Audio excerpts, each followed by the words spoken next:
বন্ধুরা, রাখির ব্লগে আপনাদের স্বাগত। ঠিক আছে, দেখুন আমি এই লতির তরকারিটা করছি কেমন করে।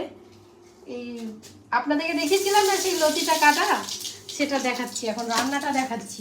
কাটাটা করে নিলাম, কেটে চিংড়ি মাছ ভেজে নিয়েছি, এই যে চিংড়ি মাছটাও দিয়ে দিয়েছি এর ভিতরে।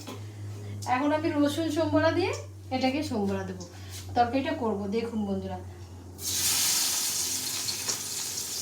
দিলাম এই যে রসুন, কাঁচা লঙ্কা আর শুকনো লঙ্কা দিলাম। ঠিক আছে, এবার আর কিছু না, এর মধ্যে ওই তরকারিটা ঢেলে দিতে হবে। আমি আগেই সেদ্ধ করে নিয়েছিলাম, এটা চিংড়ি মাছ দিয়ে সেদ্ধ করে নিয়েছি, একটু ফুটিয়ে নিয়েছিলাম এটা। এখন শুধু রসুন, শুকনো লঙ্কা আর কাঁচা লঙ্কা দিয়ে পুরো রাঁধুনি দেবো। রাঁধুনিটা দিতেই হবে, রাঁধুনি দিয়ে এটাকে সম্বরা দিয়ে দিতে হবে। ব্যাস, তাহলে খুব সুন্দর একটা তরকারি হয়ে যাবে, খুব সুন্দর।